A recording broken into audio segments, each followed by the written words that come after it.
मेरे प्यारे बच्चों, आप सभी को गुड इवनिंग। इससे पिछले लेक्चर में हम लोगों ने हमारी फर्स्ट यूनिट के सेकंड चैप्टर को स्टार्ट किया, जिसका नाम है यूनिट्स एंड मेजरमेंट। और इस यूनिट्स एंड मेजरमेंट के अंदर हम लोगों ने स्टडी किया physical quantities, types of physical quantities, units, system of unit. और मैंने 3 तरह के सिस्टम ऑफ यूनिट के बारे में आप लोगों को वहां बताया। आप लोगों को बताया एफपीएस सिस्टम ऑफ यूनिट, फिर आप लोगों को बताया सीजीएस सिस्टम ऑफ यूनिट, फिर आप लोगों को बताया MKS system of unit. FPS system of unit है यूके कंट्रीज के अंदर, इंग्लैंड जैसे देशों के अंदर इसको फॉलो किया गया। और आपका जो CGS and MKS system of unit है, इनको फॉलो किया गया कहां? फ्रेंच कंट्रीज के अंदर।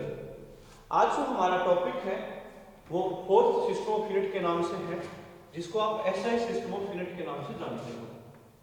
तो हम लोगों के पास आज का कंसेप्ट है एसआई सिस्टम ऑफ यूनिट के नाम से। और एसआई सिस्टम ऑफ यूनिट हमें क्या कहता है, इस बारे में हम लोगों ने क्या करना है, यहां स्टडी करना है। देखिए, जब आप इंग्लैंड से फ्रांस की तरफ या किसी और दूसरे देश की तरफ जाते हो तो आप लोग देखोगे कि वहां मेजरमेंट करने का जो तरीका है वो बदल जाता है।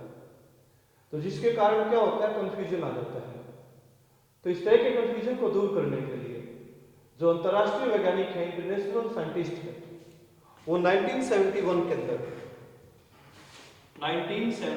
अंदर क्या करते हैं, 14 CGPM, जिसको हम लोग फुल फॉर्म बोलेंगे general conference on weights and measure, general conference on weight and measure, उसको रखते हैं वो लोग। और इस मीटिंग के अंदर, इस कॉन्फ्रेंस के अंदर वो डिसाइड करते हैं कि क्यों ना हम लोग एक ऐसे सिस्टम ऑफ यूनिट को डेवलप करें जो कि इंटरनेशनल लेवल पे लागू किया जाए। इस कारण इस सिस्टम ऑफ यूनिट को नाम दिया जाता है इंटरनेशनल सिस्टम ऑफ यूनिट। हालांकि इसका मीनिंग क्या होता है, सिस्टम ऑफ यूनिट के नाम से होता है और इंटरनेशनल लेवल पे इसको लागू किया जाता है, इस कारण इसको इंटरनेशनल सिस्टम ऑफ यूनिट के नाम से भी जानेंगे हम लोग। और जो ये कॉन्फ्रेंस हेल्ड की जाती है, कहाँ रखी जाती है, ये international bureau of weights and measure के नाम से एक संस्था है। फ्रांस में पेरिस के नजदीक एक शहर है सेवर नाम से, वहां इस मीटिंग को रखा जाता है। और उस दौरान यहाँ डिसाइड किया जाता है कि इस एसआई सिस्टम ऑफ यूनिट में 7 तो फंडामेंटल फिजिकल क्वांटिटीज रहेंगी, 7 तो फंडामेंटल फिजिकल क्वांटिटीज, जो कि हम लोगों ने mass, length, time, temperature, current, amount of substance, luminous, intensity, इनके नाम से स्टडी किया है। और 2 हम लोगों के पास होती है डेराइव्ड और सप्लीमेंट्री फिजिकल क्वांटिटीज। और इनके यूनिट्स को स्टडी करेंगे हम लोग यहाँ, और इनके यूनिट्स को क्या करते हैं, स्टडी करते हैं। तो सबसे पहले हमें पता होना चाहिए कि हमारे पास जो 7 फंडामेंटल फिजिकल क्वांटिटीज हैं वो कौन कौन सी हैं, और फिर उनकी यूनिट्स के बारे में कि उनकी एसआई यूनिट्स क्या हो सकती हैं। इससे पिछला जो लेक्चर था उसके अंदर मैंने आप लोगों को बताया था कि 7 फंडामेंटल फिजिकल क्वांटिटीज कौन कौन सी हमारे पास। जैसे मैं बात करूं मास, फिर आप लोगों को बताया गया लेंथ, फिर आप लोगों को बताया गया टाइम, फिर टेम्परेचर, फिर हम बात करते हैं किसकी, करंट की। हमारे पास होगा यहां करंट। फिर हम लोग स्टडी करेंगे यहां अमाउंट ऑफ सब्सटेंस को, अमाउंट ऑफ सब्सटेंस के बारे में। फिर हम लोग स्टडी करेंगे यहां लुमिनस इंटेंसिटी के बारे में। तो इस एसआई सिस्टम में ये 7 फंडामेंटल फिजिकल क्वांटिटीज आप लोग यहां स्टडी करोगे। और जो 2 डेराइव्ड या फिजिकल क्वांटिटीज है यहां, 2 डेराइव्ड फिजिकल क्वांटिटीज की अगर हम लोग बात करें, उनमें एक होता हम लोगों के पास प्लेन एंगल, और दूसरी होती है हम लोगों के पास सॉलिड एंगल। अब देखिए, हम इनकी एसआई यूनिट्स की बात करें मास की जो एसआई यूनिट है वो किलोग्राम, लेंथ के लिए मीटर, टाइम के लिए सेकंड, टेम्परेचर के लिए केल्विन, करंट के लिए एम्पियर, अमाउंट ऑफ सब्सटेंस के लिए मोल और लुमिनस इंटेंसिटी के लिए कैंडेला, प्लेन एंगल के लिए रेडियन और स्टेरेडियन किसके लिए होगी यहाँ सॉलिड एंगल के लिए। तो ये आप लोगों के पास क्या रहेगी, इसका सिंबल हम SR से भी लिखते हैं।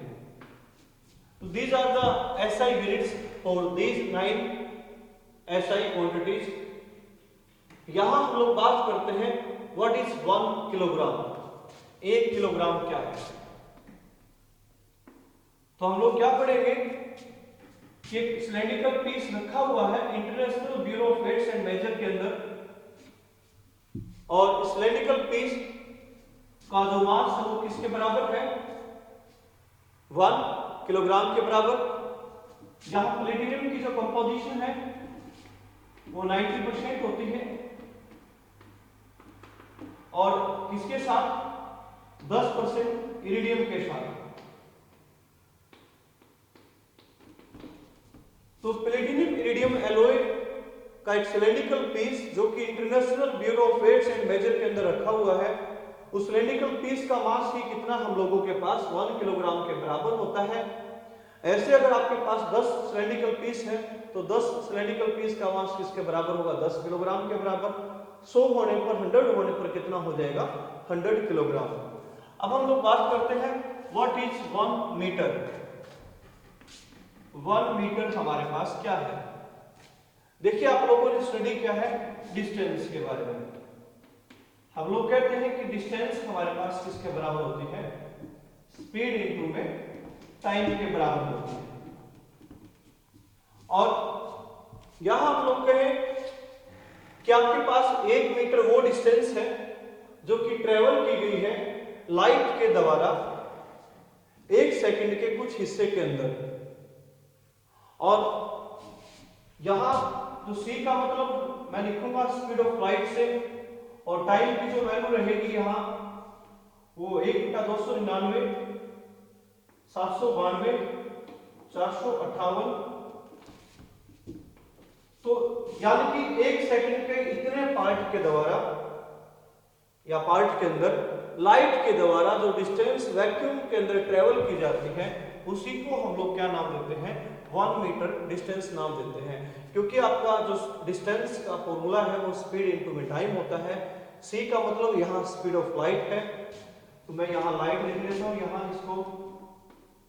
तो लाइट के द्वारा सेकंड के इस पार्ट के दौरान यानी कि 1/299,792,458 फ्रैक्शन ऑफ ए सेकंड, तो सेकंड के इतने फ्रैक्शन के दौरान लाइट के द्वारा वैक्यूम के अंदर जो डिस्टेंस ट्रेवल की जाएगी उसी डिस्टेंस को हम लोग नाम देते हैं 1 मीटर। अब बात करते हैं व्हाट इज 1 सेकंड।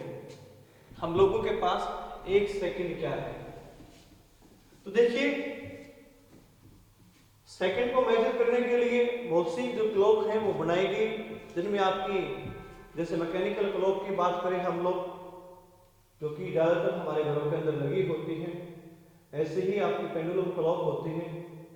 लेकिन इन सब में जो सबसे बेटर क्लॉक मानी जाती है वो एटॉमिक क्लॉक मानी जाती है। और यहाँ हम लोग बात करेंगे सीजियम 133 एटम के बारे में। किसकी डेफिनेशन के लिए, 1 सेकंड की डेफिनेशन के लिए। तो 1 सेकंड ये वो समय है जब सीजियम 133 एटम के 2 हाइपरफाइन लेवल्स के अंदर वाइब्रेशंस हो, और वो वाइब्रेशंस कितनी है 91982 631 770 वाइब्रेशंस।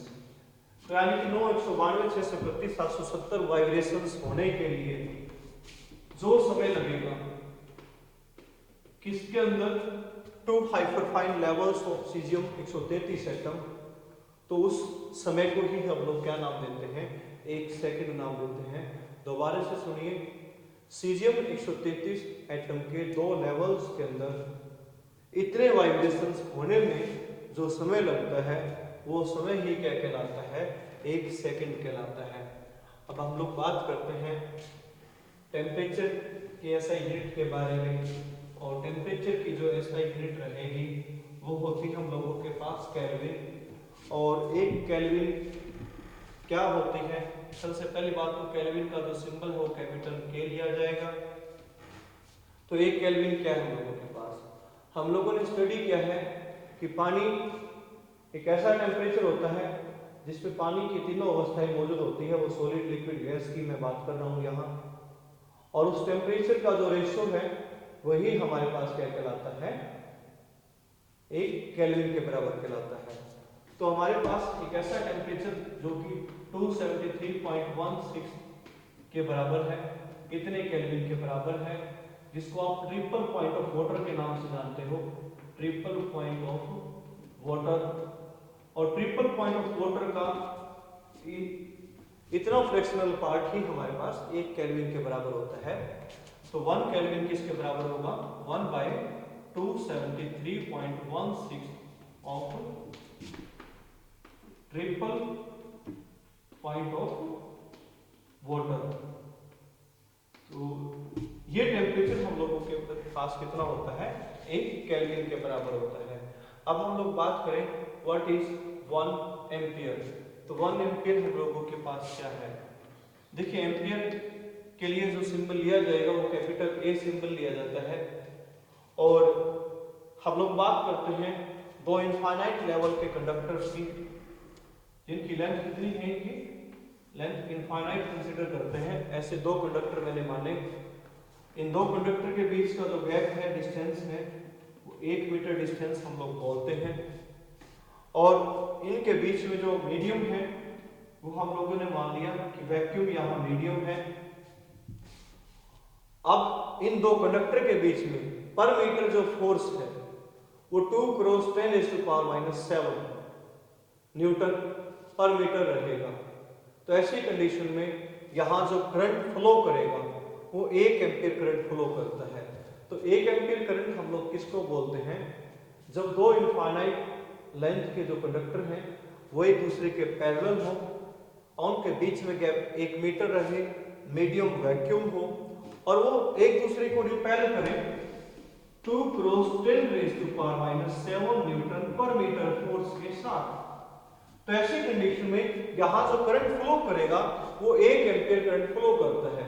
तो 1 ampere is that current which is flowing through the two infinitely long parallel conductors separated by distance 1 meter in vacuum would repel each other by a force of 2 × 10⁻⁷ Newton पर metre. तो इस दौरान आप कहते हो कि यहाँ रिपेल की जगह ये अट्रैक्ट भी हो सकता है आपका, क्योंकि हम करंट की डायरेक्शन को देखना है कि अगर सेम डायरेक्शन में अगर आपका करंट होता है तो कंडक्टर्स एक दूसरे को क्या करते हैं, अट्रैक्ट करते हैं। अगर करंट की डायरेक्शन अपोजिट है तो वो एक दूसरे को क्या करेंगे, रिपेल करेंगे। तो इस तरीके से हम लोगों को ये बोलना है। तो 1 एम्पीयर क्या है कि वो करंट है जब इनफाइनाइट लेंथ के जो कंडक्टर्स हैं 1 मीटर डिस्टेंस के साथ वैक्यूम के अंदर एक दूसरे को अट्रैक्ट या रिपेल करे इतने फोर्स के साथ, तो ये करंट हमारे पास 1 एम्पीयर रहेगा। अब हम लोग बात करते हैं अमाउंट ऑफ सब्सटेंस की एसआई यूनिट। और अमाउंट ऑफ सब्सटेंस की जो एसआई यूनिट होती है हम लोगों के पास वो होती है मोल। MOL स्मॉल लेटर से भी लिखेंगे हम इसको। तो ये हमारे पास एसआई यूनिट है इसके लिए, अमाउंट ऑफ सब्सटेंस के लिए। तो हम लोग मोल कंसेप्ट केमिस्ट्री के अंदर स्टडी करते हैं और मोल कंसेप्ट हमें कहता है कि किसी भी सब्सटेंस का जो मोलर मास होता है उसके अंदर जो एटम्स मॉलिक्यूल्स की संख्या होती है वो किसके बराबर होती है, एवोगैड्रो नंबर के बराबर होती है। ऐसे ही हम लोगों ने स्टडी किया कि आपके पास 12 ग्राम कार्बन 12 के अंदर जो नंबर ऑफ एटम्स होते हैं या नंबर ऑफ मॉलिक्यूल्स हो सकते हैं वो किसके बराबर होते हैं, एवोगैड्रो नंबर के बराबर होते हैं।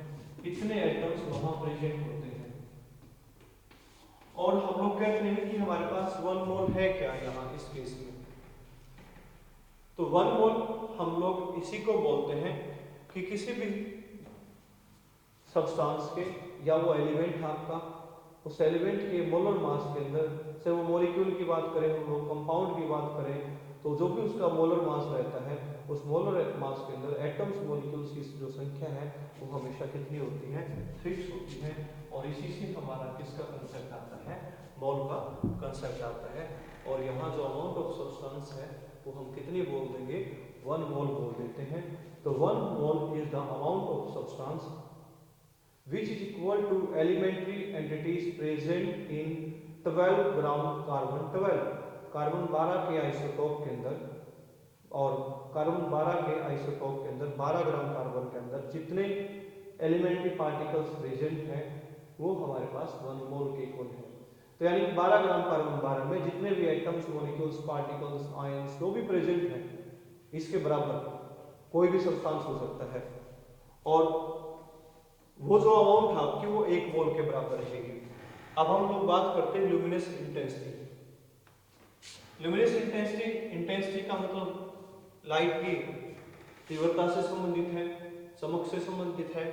तो ल्यूमिनस इंटेंसिटी आपके पास क्या रहेगा, कोई लाइट सोर्स रहेगा और वो लाइट सोर्स क्या करता है, एमिट करता है मोनोक्रोमेटिक लाइट रेज या मोनोक्रोमेटिक रेडिएशंस, यानी कि एक रंग की लाइट रेडिएशंस को वो क्या करें, एमिट करें।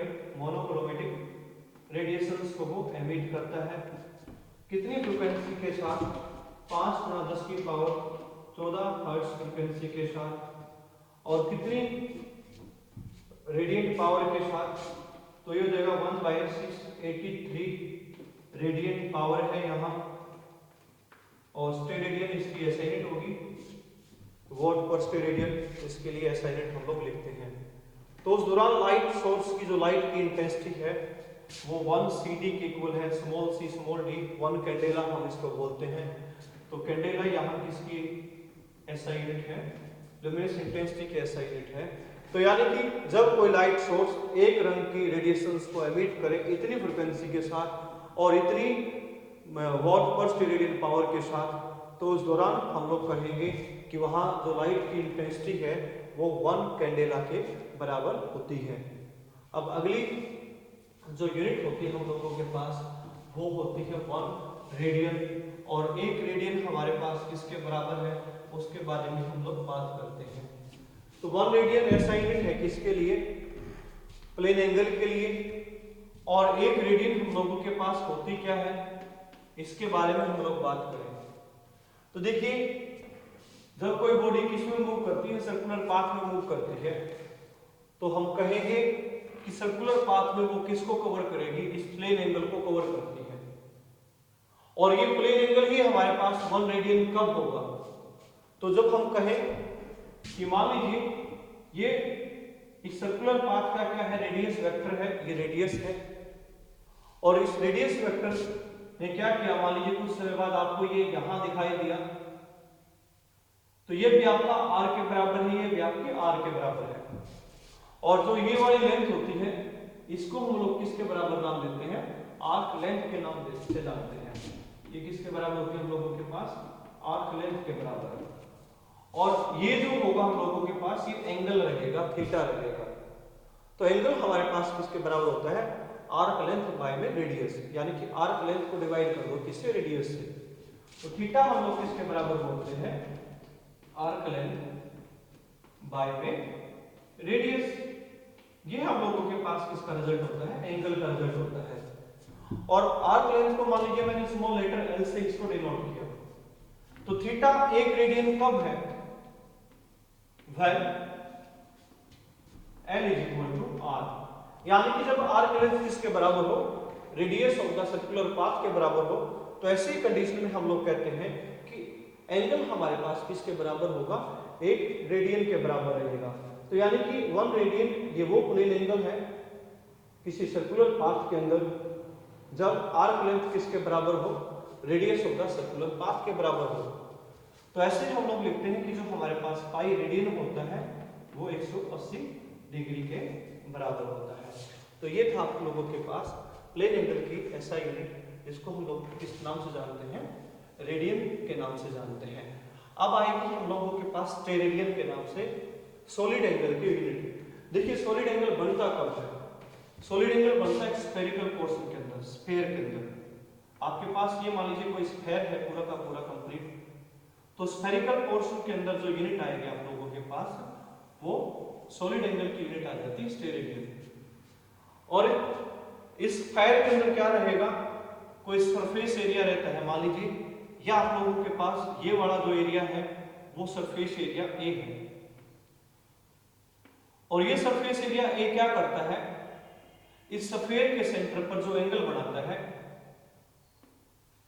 उसी एंगल को हम लोग नाम देते हैं सॉलिड एंगल, जिसका सिंबल रहता है ओमेगा। आप सुनिए इस बात को, आपके पास कोई स्फेयर है और सफेयर के सरफेस एरिया के द्वारा सफेयर के सेंटर पर जो एंगल बनाया गया है उसी को हम लोग किस नाम से जानते हैं, सॉलिड एंगल के नाम से जानते हैं। इसका सिंबल ओमेगा, कैपिटल ओमेगा बोलते हैं, जो ओम का सिंबल हम बोलते हैं जनरली, इस सिंबल को हम बोलते हैं कैपिटल ओमेगा। तो कैपिटल ओमेगा इसका सिंबल है, या स्मॉल ओमेगा इसका सिंबल हो सकता है, दोनों ओमेगा के नाम से है, ये स्मॉल ओमेगा ये कैपिटल ओमेगा। और सॉलिड एंगल जो हम लोग लिखते हैं वो होता है सरफेस एरिया को डिवाइड कर दो किसके साथ, स्क्वायर ऑफ द रेडियस के साथ। तो यानी कि जो ये सरफेस एरिया है इसको मैंने डिवाइड कर दिया इस सफेयर की रेडियस के स्क्वायर के साथ, तो ये मेरे पास किसके बराबर हो जाता है, सॉलिड एंगल के बराबर हो जाता है। जब हमारे पास क्या हो, ए किसके बराबर हो, आर स्क्वायर के बराबर हो, यानी कि surface area of the sphere of the surface of the sphere, surface area of the sphere of the surface is equal to square of the radius of the sphere. मैंने क्या कहा यहां कि जो सरफेस एरिया है sphere का surface area किसके बराबर हो, square of the radius of the sphere के बराबर हो। तो ऐसी कंडीशन में हम लोगों के पास ओमेगा किसके बराबर होगा, 1 स्टेरेडियन के बराबर होता है। तो 1 स्टेरेडियन ये वो सॉलिड एंगल है जो कि कब बनता है, जब surface area of the sphere is equal to square of the radius of the sphere. तो ये आपके पास 1 स्टेरेडियन सॉलिड एंगल, जिसकी ऐसा यूनिट या स्टेरेडियन है, या सॉलिड एंगल की ऐसा यूनिट क्या लगेगी, स्टेरेडियन। तो ये था बच्चों आज का आपका टॉपिक, जो कि ऐसा ही यूनिट्स पे है। और आप लोग हमारी वीडियो को पूरा देखें, कमेंट कीजिए, शेयर कीजिए, लाइक कीजिए। आप सभी का धन्यवाद, आप सभी का दिन शुभ हो।